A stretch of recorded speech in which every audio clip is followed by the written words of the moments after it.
I am Alexandra, 32 years old, and a senior software engineer at a tech company in Boston. My relationship with my wealthy, image-obsessed family has always been complicated. Standing here at Harvard Yard for my sister Madeline's graduation, I foolishly believed years of tension were behind us. I never imagined my parents would choose this moment, surrounded by 400 of the most influential people in America, to publicly disown me. Or that the secret I had protected for years would finally shatter their carefully crafted legacy. If you are watching this, drop a comment letting me know where you are from, hit that like button, and subscribe to follow my journey through this painful but liberating chapter of my life. Growing up in our affluent Boston suburb, Madeline and I shared a bond that somehow survived our parents' toxic dynamics. Being 5 years younger, Madeline often looked up to me, following me around our sprawling colonial home, wanting to play with my things and imitate everything I did. Despite our parents' attempts to drive us apart, we remained close, whispering secrets under blanket forts and defending each other when things got tough. Our parents, Richard and Caroline, came from old money and built their additional wealth through a prestigious investment firm and charitable foundation. They were fixtures in Boston high society, hosting lavish fundraisers and sitting on multiple boards. Their reputation was everything to them, which meant their children needed to be perfect extensions of their brand. From an early age, I struggled academically, despite working twice as hard as everyone else. Dyslexia made reading and writing challenging, but my parents refused to acknowledge my diagnosis, calling it an excuse for laziness. I would stay up until 2 a.m., studying while my father stood over me, criticizing every mistake. Getting a B+ felt like failure in our household. Alexandra, the Prestons have maintained a legacy of excellence for 6 generations. Mediocrity is not in our DNA, my father would say, his voice cold with disappointment. Madeline, however, was academically gifted. She breezed through assignments, maintained a perfect grade point average, and participated in every extracurricular activity our parents deemed suitable. I never resented her for this. How could I? She was just a child trying to survive in our pressure cooker home, same as me. As Madeline excelled, our parents shifted their focus almost exclusively to her, treating me like an afterthought. During my high school graduation, they left early because Madeline had a piano recital. When I won a state science competition, they missed it for Madeline's debate tournament. The pattern became clear: I was secondary. Despite their clear favoritism, Madeline and I protected our relationship. She would sneak into my room after particularly brutal criticism sessions, with our parents bringing cookies she had saved from dinner. "You are so much stronger than they know, Alex," she would whisper. "I wish I had your courage." When college application time arrived, I chose to attend Massachusetts State University instead of applying to Ivy League schools. My parents were horrified, seeing it as a deliberate attempt to embarrass them. In reality, I knew I needed a fresh environment where I could thrive without their constant judgment. "You are throwing away opportunities people would kill for," my mother hissed when I announced my decision. "This is why you will always be a disappointment." At college, away from their suffocating expectations, I discovered my passion for computer science. I thrived in the collaborative environment, making the dean's list every semester. After graduation, I landed a position at a respected tech company, quickly advancing to senior software engineer within 4 years. My parents acknowledged my career success with tepid congratulations, always following with comments like, "If you had gone to Harvard, imagine where you would be now." I learned to stop seeking their approval and built a fulfilling life with good friends and meaningful work. Meanwhile, Madeline followed the path our parents laid out. She excelled in high school, participated in the right social circles, and ultimately received early acceptance to Harvard. Our parents' reaction was spectacular, throwing a party that rivaled weddings I had attended. They donated a small fortune to the university before Madeline even began her first semester. Despite living different lives, Madeline and I maintained our close relationship. We met for coffee weekly when she was home from college, and I visited her at Harvard at least once a month. During these visits, she would confide her struggles with maintaining the perfect image our parents demanded. "Sometimes I envy you, Alex," she admitted during her sophomore year. "You found a way to be yourself. I feel like I am living someone else's life." I encouraged her to explore her own interests, and she eventually switched her major from our father's choice of economics to her passion, environmental science. Our parents were not pleased, but Madeline stood firm, perhaps inspired by my own defiance years earlier. As Madeline's graduation approached, my parents began making unexpected overtures toward me. They invited me to family dinners, asked about my work, and even mentioned that they were proud of my recent promotion. After years of emotional distance, I cautiously welcomed these signs of reconciliation. Perhaps Madeline's impending graduation had prompted reflection about the importance of family. "Your sister's graduation is a significant family milestone," my mother said during a surprisingly pleasant dinner. "We want everyone to come together to celebrate properly." I allowed myself to hope that family relationships were finally healing. Madeline was thrilled at the prospect of a unified family at her graduation, telling me how much it meant to her that I would be there despite the past tensions. "This means everything to me, Alex," she said during our last coffee date before graduation week, having my whole family together supporting me. "I have dreamed of this." With those words, I committed myself to making her graduation perfect regardless of any lingering issues with our parents. What I did not realize was that our parents had very different plans for this supposedly unifying family event. 3 weeks before Madeline's graduation, I threw myself into preparations. I took a week off work to be fully available for all the events. I bought a new dress, midnight blue and professional, yet fashionable, perfect for a Harvard graduation. I even scheduled a hair appointment at an expensive salon my mother had always recommended, but I had never indulged in before. This was a special occasion, and I wanted to show my full support for Madeline. The first red flag appeared when I called to confirm details about the family dinner scheduled for the night before graduation. My father had mentioned this dinner months ago, saying he would make reservations at Harvest, an upscale restaurant near Harvard Square.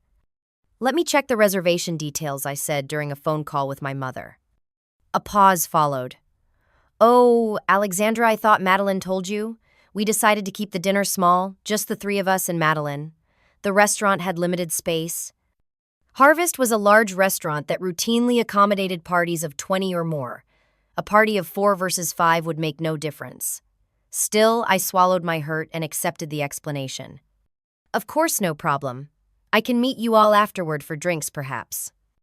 "We will be quite tired, dear. Another time." 2 days later, I was helping Madeline pack up her apartment when I discovered the second red flag. A stack of beautifully wrapped packages sat on her bed, labeled for her roommates Clara and Rachel. "Mom and Dad got your roommates' graduation gifts," I asked, surprised at their generosity toward people they barely knew. Madeline looked uncomfortable. "They said it was important to show appreciation to the girls who shared my Harvard experience." "That is nice of them," I said, though something felt off. Later, when Madeline stepped out to return her library books, I noticed shipping receipts for the gifts. They had spent over $1,000 each on luxury watches for these girls, yet had never once brought me even a souvenir from their frequent travels. I tried to dismiss these thoughts as petty. This was about Madeline's graduation, not my relationship with our parents.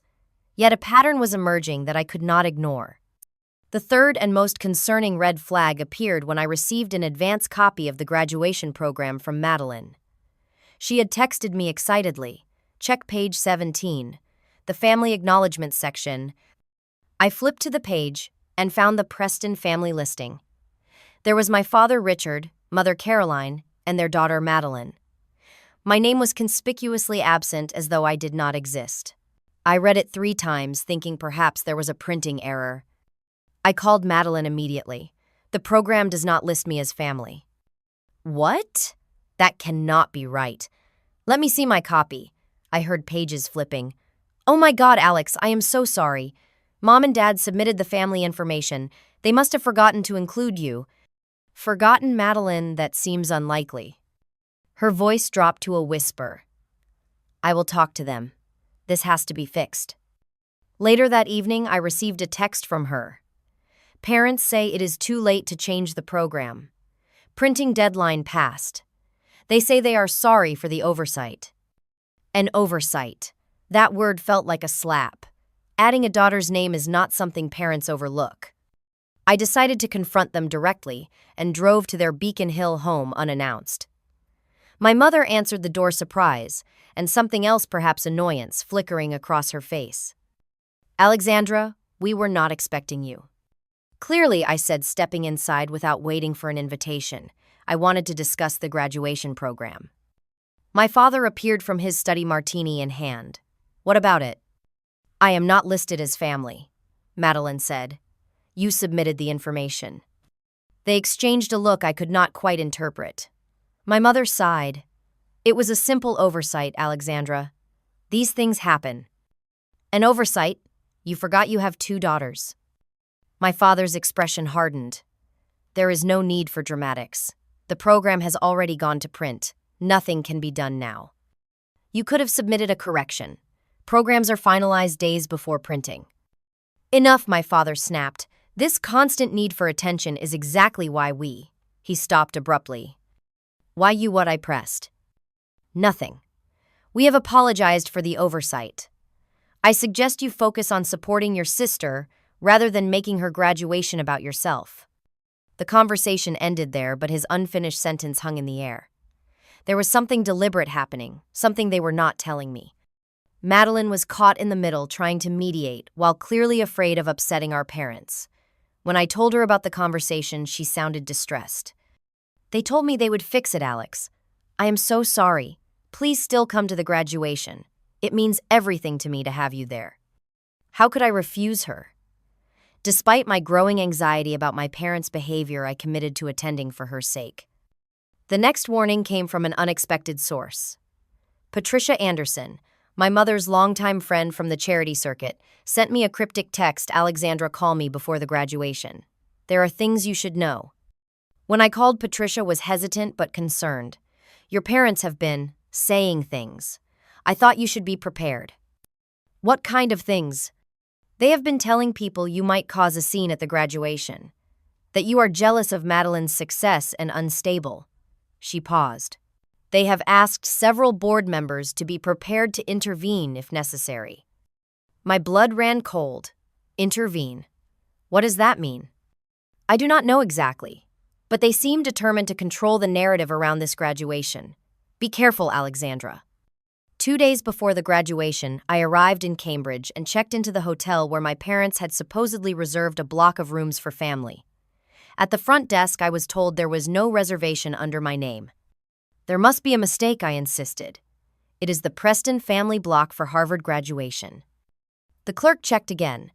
I see reservations for Richard, Caroline, and additional rooms for Anderson and Williams parties. Nothing for Alexandra Preston. I ended up at a hotel 20 minutes away, the closest available accommodation during the busy graduation weekend. When I called my mother about the mix-up, she claimed it must have been a clerical error at the hotel. These things happen during busy events, she said dismissively.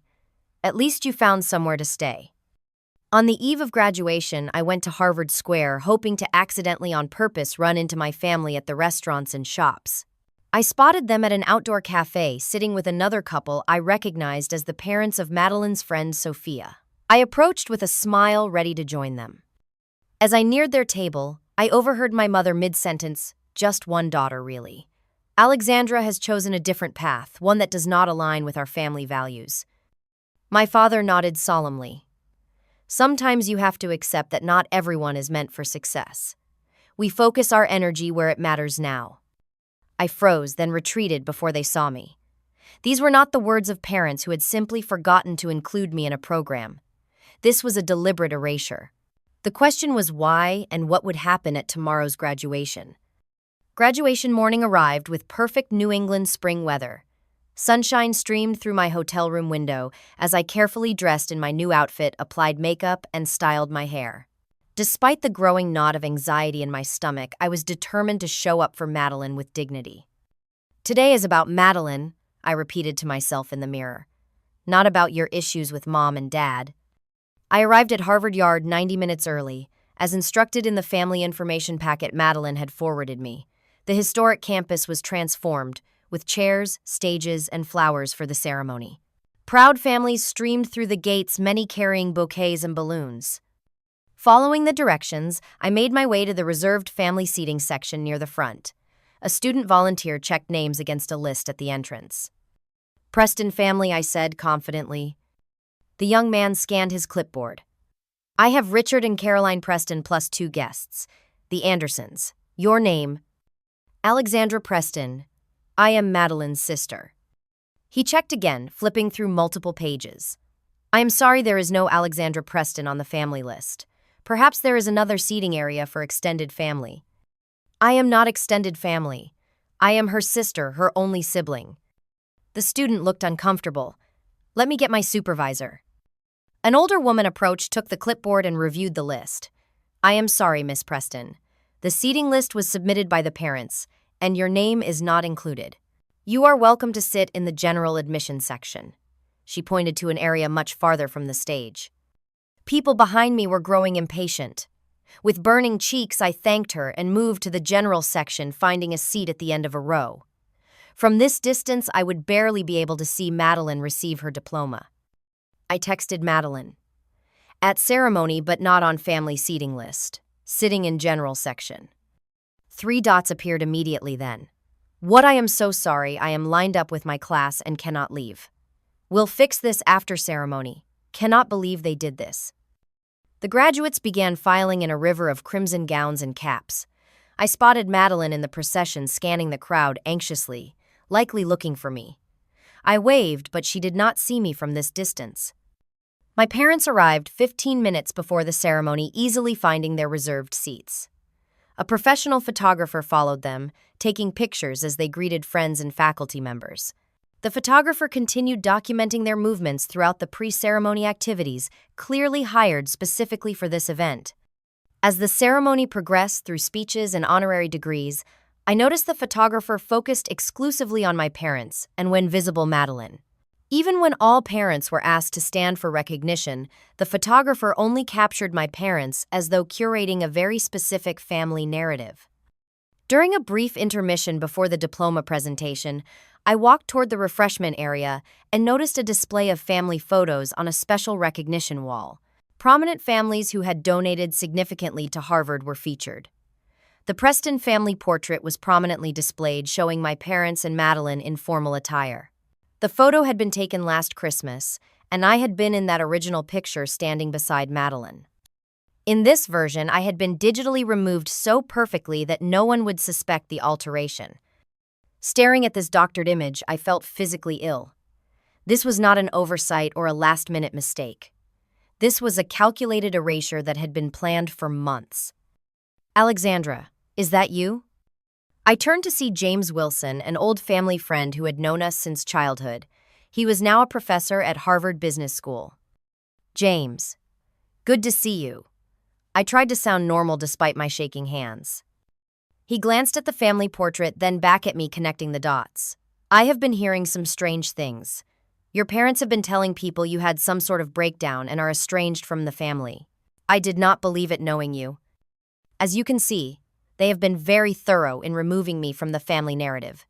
I gestured to the altered photo. James looked troubled. You should know they have done more than this. I serve on the same foundation board as your father. Recently, he amended all the family documents to remove you as a beneficiary of the Preston Foundation, and I heard from mutual friends that they have rewritten their will. They removed me from their will. The floor seemed to tilt beneath me. I am sorry to be the one telling you this. I thought you knew. I grabbed the edge of a nearby table for support. Do you know why they are doing this now? Why at Madeline's graduation? James hesitated. There are rumors about financial issues, but nothing concrete. What I do know is that they have planned some sort of announcement at the post-graduation reception. Something about the future of the Preston legacy, focusing solely on Madeline. My heart pounded so loudly I could barely hear the resumption announcement. James offered to walk me back to my seat, concerned about my pale appearance. As we walked, he added one final piece of information. Alexandra, whatever is happening, be prepared. This reception will have every important connection your parents have cultivated over the years. Harvard administrators, donors, business partners. They are using Madeline's achievement as a platform for something bigger. I thanked him and returned to my seat, my mind racing. The diploma ceremony began, and despite my turmoil, I felt a surge of pride when Madeline crossed the stage. I stood and applauded, even as I noticed my parents doing the same, with the photographer capturing their perfect parental moment. After the ceremony concluded, graduates and families streamed toward several elegant reception venues across campus. I followed the crowd to Preston Hall, ironically named after my great-grandfather who had been a significant Harvard benefactor. The irony of being erased from my family in a building bearing my own name was not lost on me. As I approached the entrance, I spotted Madeline looking for me anxiously. When she saw me, relief washed over her face. "Alex, I am so sorry about the seating. I had no idea they would do that." She hugged me tightly. "It is okay. I am just happy to see you graduate," I assured her, though we both knew it was far from okay. "Come on, let me introduce you to my professors." She took my arm, guiding me into the reception. We had taken only a few steps when my parents intercepted us, physically positioning themselves between Madeline and me. My mother grabbed Madeline's arm. "Darling, the dean is waiting to speak with you," she said, pointedly ignoring my presence. My father turned to me, his voice low but clear. "Alexandra, this is a private reception for Madeline and our invited guests. I think it would be best if you left now." I stood my ground. "I am here to support my sister at her graduation." "Your sister," he said coldly, emphasizing the word with disdain. Then, raising his voice to be heard by those nearby, "Caroline and I only have one daughter, and she just graduated from Harvard with honors." The deliberate volume of his statement caused nearby conversations to halt. People turned to watch the unfolding scene, including several Harvard administrators. My mother joined in, her social smile firmly in place, though her eyes were cold. "Madeline is our pride and joy, our only child who has upheld the Preston legacy of excellence." Madeline looked stricken. "Mom, Dad, please stop. Alex is my sister." My father ignored her, addressing the growing audience directly. "As many of you know, today marks not only Madeline's achievement, but a new chapter for the Preston family. We are proud to announce that Madeline will be the sole successor to the Preston Foundation and all associated family enterprises." The Harvard dean approached, sensing tension. "Is everything all right here?" My father smoothly transitioned to his public persona. "Dean Matthews, we were just celebrating our daughter's achievement." "Our only daughter," he added pointedly. "I see," the dean replied, looking uncomfortable as he glanced between us. My mother continued the performance. "Alexandra here was just leaving. She has always been troubled, jealous of Madeline's success." The whispers started immediately spreading through the crowd of 400 influential people. I stood frozen as my parents publicly disowned me, using Madeline's graduation as their stage. A friend of Madeline's, recognizing the cruelty unfolding, had begun recording the scene discreetly on her phone. I would later be grateful for this documentation, though in the moment I felt only crushing humiliation. Years of emotional abuse culminated in this public rejection. As murmurs rippled through the reception hall, I felt something inside me break and then surprisingly reform stronger. This was the moment I decided the truth I had protected for years needed to be revealed. The elegant reception hall fell into an uncomfortable hush as my parents continued their performance. Crystal chandeliers sparkled overhead, illuminating the sea of influential faces, now all turned toward our family drama. Harvard administrators, prominent alumni, business leaders, and fellow graduates all became unwitting audience members to my public humiliation. My father, ever the commanding presence in his tailored suit, raised his voice further to ensure maximum impact. "For those who do not know, the Preston family has maintained a standard of excellence for generations. Our daughter Madeline represents everything we value: intelligence, grace, and commitment to our legacy." My mother stepped forward, her diamond necklace catching the light. "We are announcing today that Madeline will be taking a position on our foundation board immediately, as our sole heir and the future of the Preston name." A photographer commissioned by my parents snapped pictures of them with Madeline, who looked increasingly distressed but remained silent. Years of conditioning had taught her not to contradict our parents in public. Dean Matthews attempted to defuse the situation. Perhaps this family discussion could continue privately after our celebration. My father placed a proprietary hand on the dean's shoulder. "Not at all, Robert. We are celebrating. And frankly, it is time everyone understood the true composition of our family." He turned to me with a cold stare. "Alexandra has been a disappointment from the beginning. Failed to get into a proper university, chose a common career, and has contributed nothing to our family's standing." Gasps rippled through the crowd.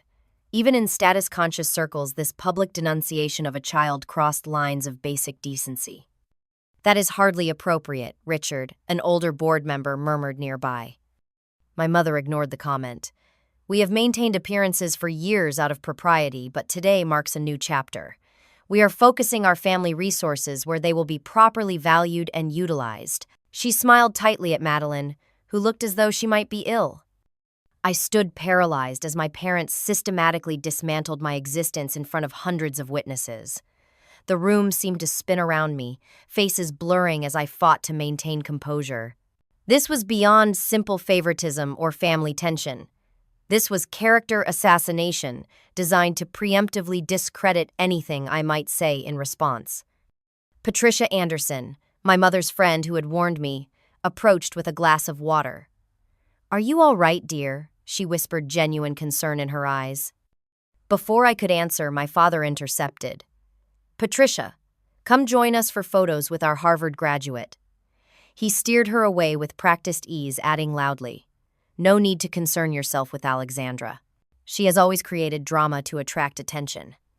Madeline finally broke free from our mother's grip and moved toward me, but security personnel appeared summoned discreetly by my father. "Is there a problem here?" asked a uniformed man looking pointedly at me. "No problem," I managed to say. "I was just leaving." "Alex, no," Madeline protested, tears in her eyes. "It is fine," I assured her, though nothing was fine. "This is your day. We will talk later." As I turned to leave, my father delivered his final blow loud enough for half the room to hear. "Our attorney will be contacting you about a restraining order, Alexandra. Your obsessive behavior toward our family has gone on long enough." The room erupted in whispers. I caught fragments of conversation as I moved toward the exit. Always seemed so normal when I met her. The Prestons never mentioned another daughter. Must be mental health issues. Such a shame, these wealthy families and their troubled children. Madeline's friend Riley approached me at the door phone, still recording. "I got all of that," she whispered. "This is not right, Alex. Everyone who knows you and Madeline knows this is insane." I nodded gratefully beyond words at this point. As I stepped outside into the sunshine, the contrast between the beautiful day and my internal devastation felt surreal. 20 yards from the building, my legs finally gave out and I sank onto a stone bench, my body shaking uncontrollably. Years of emotional manipulation had culminated in this calculated public execution of my character and family status. The systematic erasure now made sense, removing me from photos, programs, seating lists, and the will was preparation for this moment. They needed to establish that I had never truly been part of the family before publicly rejecting me. As I sat attempting to regulate my breathing, fragments of memories flashed through my mind. My father's constant criticism, my mother's perpetual disappointment, the shifting standards, ensuring I could never quite measure up. Then my thoughts turned to the secret I had discovered 3 years ago, the information I had protected at great personal cost. For Madeline's sake, I had kept silent about our parents' financial fraud. For family peace, I had agreed to their promises of change and reconciliation. They had used my silence not to reform, but to methodically erase me from the family narrative, culminating in today's public spectacle. A text from Madeline lit up my phone. "Meet me by the Science Building in 10 minutes. I will sneak out." 20 minutes later, Madeline appeared still in her graduation gown, eyes red from crying. She collapsed beside me on the bench. "I had no idea they would do this," she sobbed. "They told me they were planning a special announcement about the foundation. I never imagined. Alex, I am so sorry." I put my arm around her shoulders. "This is not your fault." But I should have stood up to them. I just froze. All those people watching. I could not find my voice. "I understand. Trust me, I know exactly how paralyzing they can be." Madeline wiped her eyes. "What are you going to do?" I took a deep breath. "I think it is time everyone knew the truth about our parents." Her eyes widened. "The financial stuff, you are going to tell people—" "I protected them for your sake, Madeline. I wanted you to finish school without scandal. But they have been planning this public rejection for months while pretending to reconcile with me." She nodded slowly. "I understand now. Last week, Dad had me sign some foundation documents. I thought they were routine, but they probably removed you officially." She straightened her shoulders. "Do what you need to do, Alex. I support you completely." In that moment, we were again the sisters who had protected each other through childhood, united against the toxicity that had shaped our lives. With Madeline's blessing, I made my decision. This was not about revenge, but about truth and justice too long delayed. I retreated to a bathroom in the science building to collect myself, splashing cold water on my face and staring at my reflection. The woman looking back at me appeared composed on the surface, but her eyes revealed the truth: years of emotional damage culminating in today's public rejection. "You survived worse than this," I whispered to myself, "and you have the truth on your side." The truth. For 3 years I had guarded it carefully, believing I was protecting my family, especially Madeline. Now I realized I had merely enabled my parents' worst behavior while they systematically prepared to cut me out completely. My mind traveled back to that rainy Tuesday 3 years ago. I had stopped by my parents' house to pick up some childhood mementos they wanted removed from the attic. They were not home, attending a charity gala downtown. Using my old key, I let myself in and headed to my father's study to leave a thank you note for allowing me to collect my things. On his normally immaculate desk lay scattered papers, highly unusual for my methodical father. A folder labeled "Cayman Transfer Urgent" caught my eye, partially covering what looked like foundation letterhead. Without meaning to snoop, I noticed a memo referencing undocumented withdrawals and regulatory concerns. I should have walked away. Instead, my eyes scanned the documents, piecing together a disturbing picture. My parents had lost a significant portion of their fortune through bad investments in a friend's failed venture capital fund. Rather than admit the loss and scale back their lifestyle, they had systematically embezzled from their own charitable foundation to maintain appearances. The documents showed transfers to offshore accounts, falsified donation records, and manipulated financial statements spanning at least 5 years. The foundation that supposedly built schools in developing countries and funded medical research had become their personal slush fund. Most damning was a letter from their accountant, warning them that the discrepancies were becoming too large to hide and suggesting they find a way to normalize the books before the next audit cycle. My father had scrawled across it: "Transfer remaining scholarship fund. Create documentation showing program ended naturally." That scholarship fund supported 30 students from low-income backgrounds attending universities across the country, students who would suddenly find their financial support vanished. When my parents returned home and found me still there, the documents spread before me. My father's face had drained of color. My mother immediately began damage control. "Alexandra, those are complex financial matters you could not possibly understand," she said, gathering the papers with trembling hands. "I understand fraud and embezzlement," I replied quietly. "I understand that you have been stealing from your own charity." What followed was a 3-hour conversation that changed everything. Initially, they tried denial, then minimizing just temporary transfers to manage cash flow, then justification: "The charity still does good work. This is just a technical issue." When none of that worked, they switched to emotional manipulation. My father actually cried, something I had never witnessed before. "You would destroy your family over financial technicalities?" he asked. "Your sister's future, our reputation built over generations." "You did this, not me," I responded.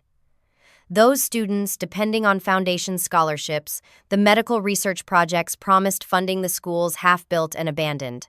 Those are real consequences." Finally, they resorted to begging and promises. They would fix everything, return the money, restructure the foundation, become better people.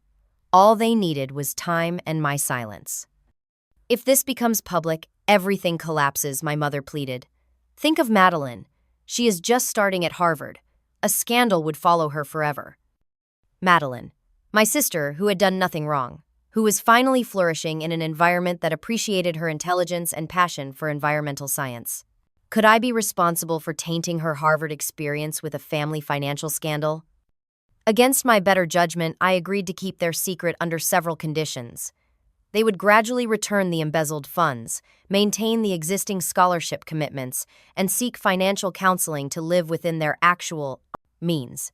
They readily agreed to everything, seemingly relieved and grateful for my discretion. "We will make this right, Alexandra," my father promised. "This has been a wake-up call. We value your loyalty more than you know." For a while, it seemed they might actually keep their word. They sold one of their vacation properties quietly. My mother began declining certain social engagements that required expensive new outfits. They spoke of reassessing priorities and focusing on family. I believed them especially when they began making efforts to repair our relationship. Invitations to dinner, interest in my work, even occasional words of pride. I cautiously allowed myself to hope that crisis had led to genuine change. What I did not realize was that they were simply buying time managing my expectations while methodically preparing to cut me out of their lives once Madeline graduated. They had never intended to honor our agreement. They had merely identified me as a liability to be contained and ultimately eliminated. Back in the present, staring at my reflection in the bathroom mirror, the full picture became clear. They had used my silence about their financial crimes to orchestrate my complete removal from the family. Every forgotten invitation, every omission from family records, every revision of documents had been deliberate steps toward today's public disowning. My phone buzzed with texts from Madeline. "Where are you? Are you okay?" Parents making more announcements about Foundation future. Using my graduation as complete PR opportunity. People asking where you went. I told them you were ill. Dad announcing new Preston Excellence Scholarship in my name. The irony considering what happened to the last scholarship fund. That last message solidified my resolve. They were not only continuing their fraud but expanding it using Madeline's Harvard credentials to attract new donors and restore their damaged finances. The cycle would continue with new victims unless someone finally spoke the truth. I texted Riley, Madeline's friend who had recorded the earlier scene. "Are you still at the reception? Can you meet me outside with your phone?" She responded immediately, "Yes, and I have friends with media connections here. This is wrong and people should know." I took a deep breath and texted Madeline. "I am going to tell the truth. Not for revenge, but because it is right. Are you still okay with this?" Her response came quickly. "Do it. I am tired of living their lie. I will stand with you." With my sister's support and the evidence I had quietly gathered over 3 years, I was ready to end the charade. This was not about hurting my parents, but about stopping them from hurting others. The Preston legacy was built on fraud, and it was time for that truth to be known. I returned to Preston Hall with a strange sense of calm. The reception was in full swing, champagne flowing, as my parents worked the room accepting congratulations for Madeline's achievement and their newly announced scholarship initiative. From the doorway, I could see them holding court near the podium surrounded by Harvard administrators and potential donors. Riley met me outside as promised. I have the video from earlier. And I told my godfather, who works for the Boston Globe, that something big might be happening here. "Thank you," I said. "Is there a way to connect a phone to the projection system they are using for the presentations?" She nodded. "My friend Marcus is running the AV. He can hook up anything with the right adapter, which I have." Madeline appeared at my side, having slipped away from the reception again. I told them I needed air. They are about to do another round of announcements about the Foundation's future. Dad has been hinting at major new funding sources all afternoon. "More lies," I said quietly. "Are you sure you want to be part of this? There is no going back once it starts." She squared her shoulders, looking more determined than I had ever seen her. "I earned my degree honestly. I will not let them use it to facilitate more fraud." The three of us formulated a quick plan. Riley would ensure her phone could connect to the projector. Madeline would return to the reception, positioning herself away from our parents to avoid being associated with their imminent downfall. I would approach during the designated alumni networking portion of the program when brief announcements were welcome. Taking a deep breath, I entered the reception hall. A few people glanced my way, likely remembering the earlier scene, but most were engrossed in conversation or watching my father, who was already moving toward the podium for another announcement. I made my way to the side of the room where Marcus controlled the AV system. Riley had already briefed him, and he nodded slightly to indicate all was ready. On the small table beside him lay a remote microphone, typically used for audience questions. My father tapped the podium microphone. "If I could have everyone's attention once more, Caroline and I would like to share exciting news about the Preston Foundation's next chapter." This was my cue. As he began speaking about expanded international initiatives and Madeline's visionary leadership, I picked up the remote microphone and activated it. I believe the alumni and donors here today deserve the full truth about the Preston Foundation. Before making any commitments, I said, my voice surprisingly steady as it carried through the room's speakers. My father froze mid-sentence, heads turned toward me, standing in the back of the room. My mother's champagne glass halted halfway to her lips. Security, my father barked into his microphone. We have an unwelcome visitor disrupting our event. A security guard started moving in my direction, but Dean Matthews intercepted him. Hold on, let us hear what she has to say first. The dean's intervention gave me the opening I needed. My name is Alexandra Preston. Despite what you heard earlier, I am indeed Richard and Caroline Preston's daughter and Madeline's sister. My father recovered quickly. Alexandra has been struggling with personal issues for some time. We had hoped to keep family matters private, but she seems determined to create a spectacle. What I'm determined to do is prevent fraud, I replied, my voice echoing through the hall. The Preston Foundation that you have all been encouraged to support today has been systematically looted by my parents for years. Gasps and murmurs rippled through the crowd. My mother stepped forward. These are outrageous and defamatory claims. Alexandra is clearly unwell. Marcus had connected Riley's phone to the projection system. With a nod from me, he activated it, and the screen behind the podium filled with the first document, a spreadsheet, comparing the Foundation's public reports with its actual bank records showing millions in unexplained withdrawals. 3 years ago, I discovered documentation showing systematic embezzlement from the Preston Foundation. I continued, as the crowd stared at the projected evidence. Funds designated for scholarships, medical research, and international development projects were diverted to offshore accounts to cover my parents' personal financial losses. Riley advanced to the next document, the damning letter from their accountant, warning about the irregularities with my father's handwritten note about transferring the scholarship fund. The Preston family fortune that they have leveraged for social position has been significantly diminished through bad investments. Rather than adjust their lifestyle, they chose to steal from their own charity. My father lunged toward the projection system. Turn that off immediately. These are private family documents being presented without context. The next slide appeared bank statements showing transfers from foundation accounts to personal accounts in the Cayman Islands, followed by credit card statements showing luxury purchases immediately after the transfers. I confronted them 3 years ago and agreed to remain silent on the condition they would make restitution and reform. Instead, they used my silence to systematically erase me from the family while continuing their fraudulent activities. My mother attempted damage control. These are complex financial transactions that Alexandra has misinterpreted. Our foundation undergoes regular audits. By an accounting firm owned by your brother-in-law, I countered. The same firm that has helped structure these fraudulent transfers. Dean Matthews approached the podium looking grave. These are serious allegations that warrant investigation. My father was now shouting, his carefully cultivated public persona completely abandoned. This is slander. A disturbed daughter's revenge fantasy. She has falsified these documents. The next slide silenced him, a video, recording of him 3 years ago tearfully admitting to the embezzlement and begging for my discretion. I had recorded our conversation on my phone, never fully trusting their promises of reform.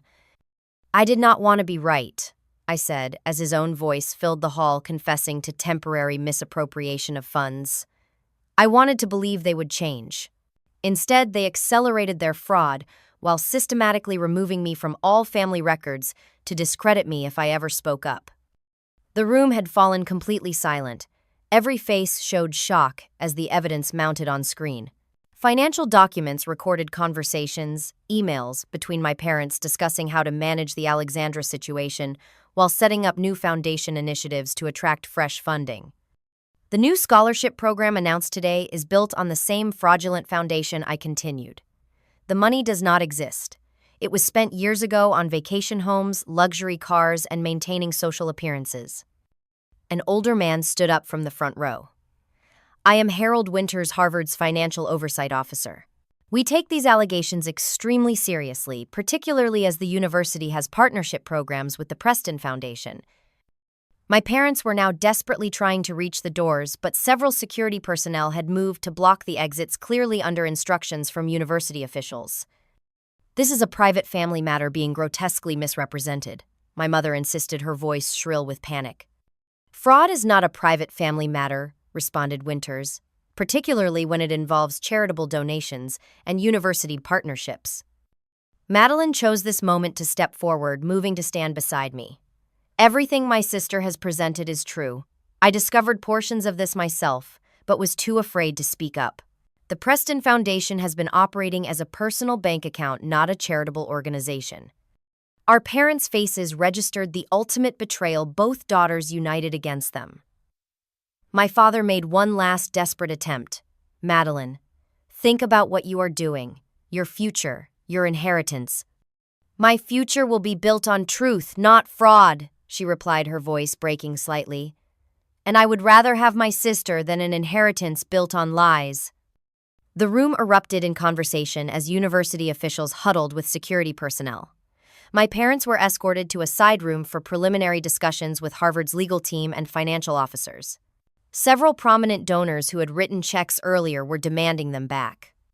As the reception disintegrated into clusters of shocked conversations, Madeline and I stood together, physically supporting each other. We were not celebrating. There was no triumph in watching our family's public implosion, only relief that the truth was finally known. What happens now? Madeline whispered. I do not know exactly, I admitted.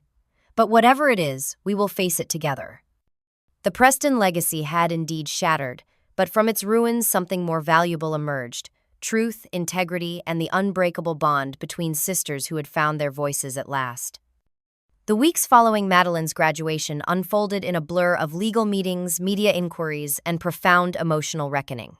The story broke in the Boston Globe 3 days after the reception, sending shockwaves through Boston's social and philanthropic circles. Preston Foundation fraud exposed by daughters read the headline, accompanied by a photo of Madeline and me leaving the Harvard campus together. My parents faced both criminal and civil investigations. The evidence I had gathered over 3 years, combined with financial records subpoenaed from their accounts, painted an incontrovertible picture of systematic fraud spanning nearly a decade.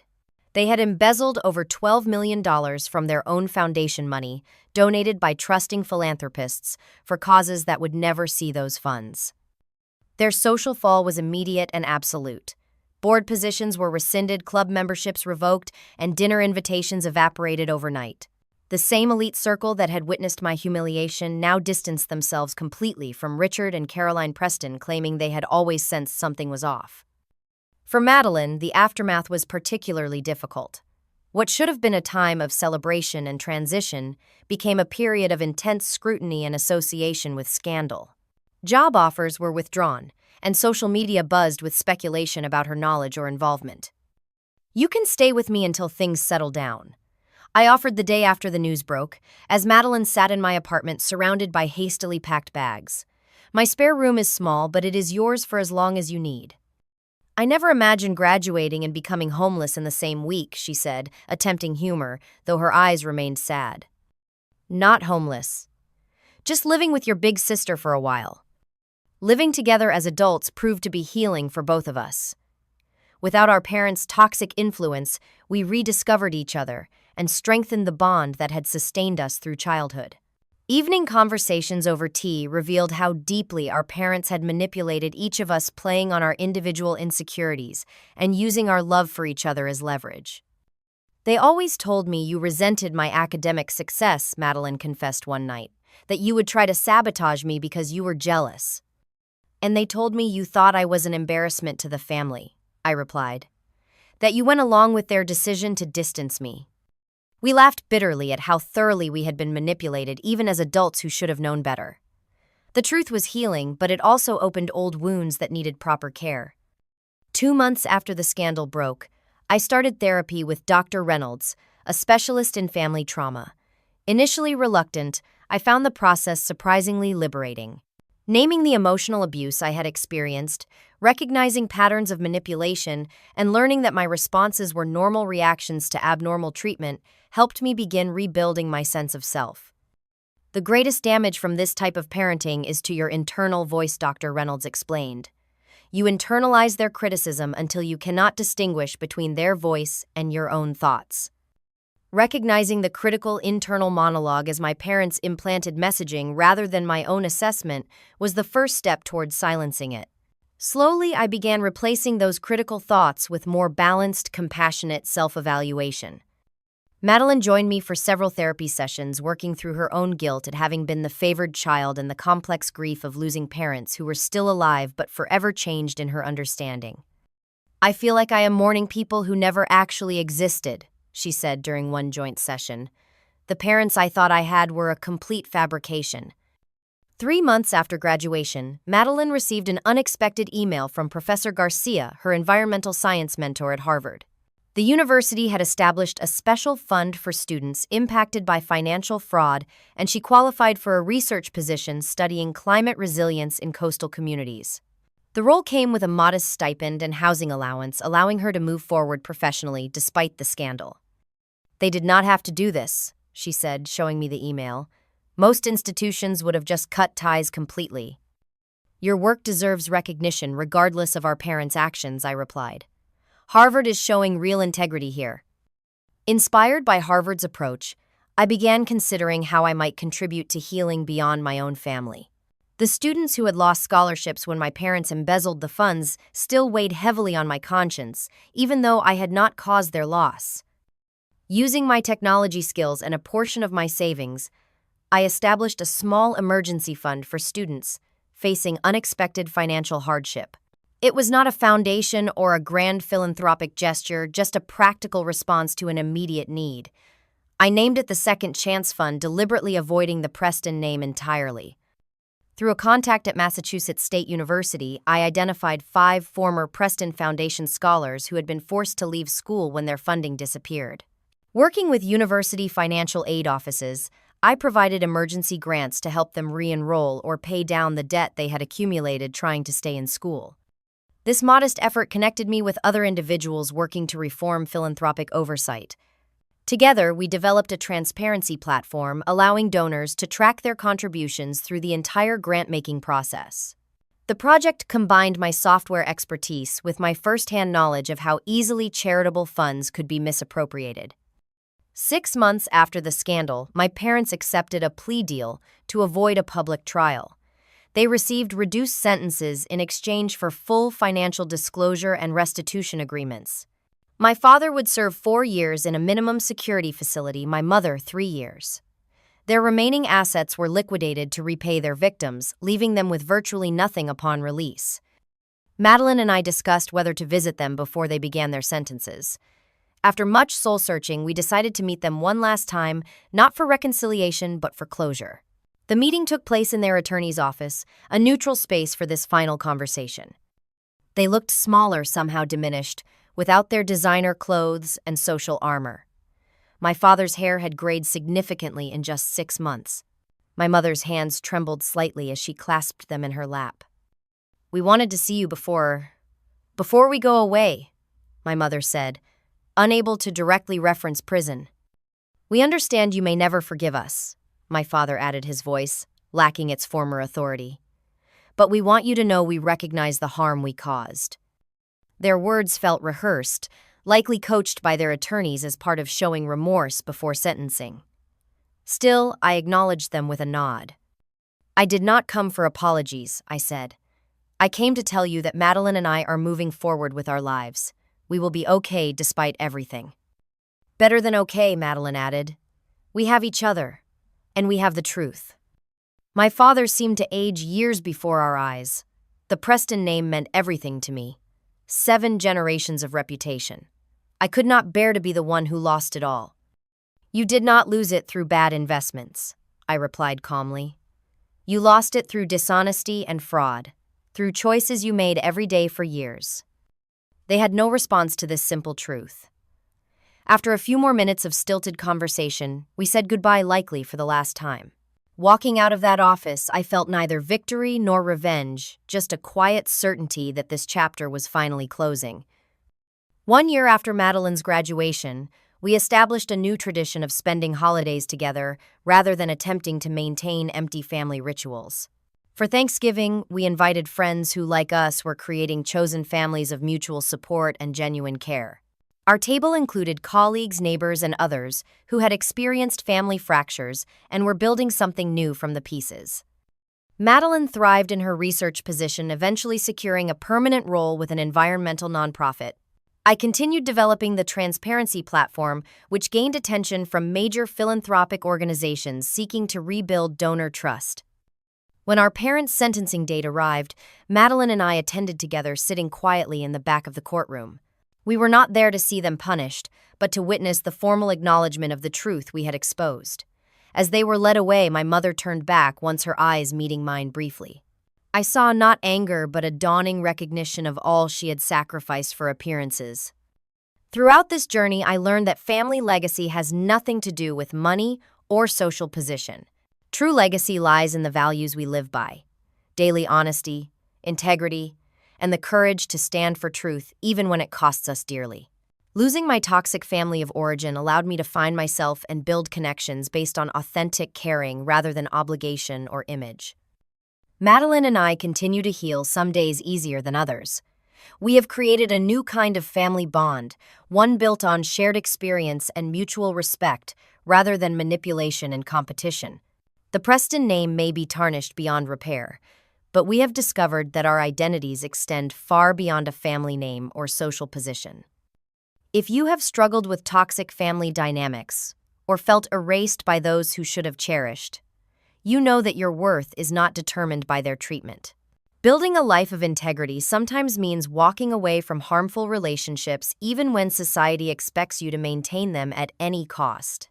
The legacy that matters is not what is handed to you, but what you create through your own choices and actions. Have you ever had to stand up for the truth when it was difficult or costly? I would love to hear your stories in the comments below. And if this journey resonated with you, please consider subscribing and sharing this video with someone who might need to hear that they are not alone in their family struggles. Thank you for witnessing my story, and remember that healing is always possible even after the deepest betrayals.